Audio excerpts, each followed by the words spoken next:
देखते हैं तो इसी श्लोक की टीका में विश्वनाथ चक्रवर्ती पाद बहुत सुंदर बात बोल रहे हैं, बहुत सुंदर। वो बोलते हैं कि देखिए ये तो बाहर के भौतिकवादी व्यक्तियों की बातें कष्ट भोग रहे हैं, लेकिन बात अगर भक्त की आ रही है तो भक्त के जीवन में कष्ट उसके प्रारब्ध के कारण नहीं आते।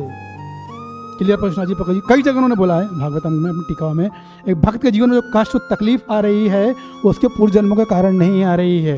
और वो ये भी बोलता है भक्ति में वो जो प्रगति करता है उसके पूर्व जन्मों के कारण नहीं। कभी वो लोग बोलते हैं प्रभु जी क्या करें, माले नहीं हो रही है, जितना भाग्य में लिखा उतनी तो भक्ति कर पाएंगे, नहीं कर पा रहे, सो माला भाग्य में नहीं लिखा है, मना करते हैं। वो तो कष्ट और भक्ति दोनों भक्त के जीवन में प्रारब्ध के कारण नहीं होती। तो 10वें अध्याय के 10वें स्कंद के 88वें अध्याय के 8वें श्लोक की टीका देखा विश्वनाथ चक्रवर्ती पाद की, उसे बहुत विस्तार से उन्होंने इस कॉन्सेप्ट को समझाया, इस कर्म के सिद्धांत को, कि किस तरह से भक्त के जीवन में कर्म का सिद्धांत काम नहीं करता है। तो भक्त के जीवन में कष्ट तकलीफें जो बाधाएं आ रही हैं वो सब कर्मों के कारण नहीं आ रही हैं। तो कहाँ से आ रही हैं? तो विश्वनाथ चक्रवर्ती पाद बोलते हैं वो भगवान का उस विशेष भक्त के साथ प्रेममय आदान प्रदान है। बहुत डीप है, इतनी डीप समय नहीं है बोलने का, लेकिन आप पढ़ सकते हैं। तो कोई कह सकता है भगवान को एक ही तरीका मिला है प्रेम में आदान प्रदान करने का और दूसरा कोई तरीका नहीं है।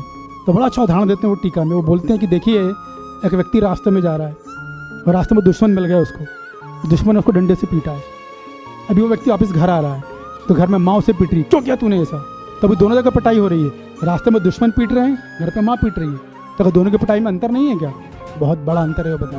वो बोलते हैं कि एक की पिटाई अमृत के समान है और एक की पिटाई जहर के समान है। तो भक्त बहुत डिटेल आप देख लेंगे उसमें पूरा सिद्धांत। प्रभुपाद जी भी जब हमने सब पढ़ा तो हमारे मन में विचार आया कि अरे विश्वनाथ चक्रवर्ती पाद तो उन्नत भक्तों की बात कर रहे हैं, बहुत प्रगतिशील भक्त हैं, उनकी लाइफ में जो कष्ट आते हैं वो तो जो है प्रारब्ध कारण नहीं आते, बल्कि भगवान की विशेष योजना, भगवान का प्रेम में आदान प्रदान है। हम जैसे मनुष्य के जो कष्ट भोगते हैं वो तो जो है कर्मों के कारण आते हैं, तो नहीं।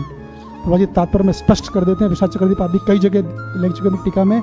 इवन वो नव दीक्षित भक्त भी है, नया भक्त एकदम पहले दिन माला चालू करी है, कष्ट आएंगे नहीं, बल्कि भगवान का प्रेम में आदान प्रदान है, उसकी शरणागति की डिग्री के अनुसार भगवान उससे आदान प्रदान करते हैं।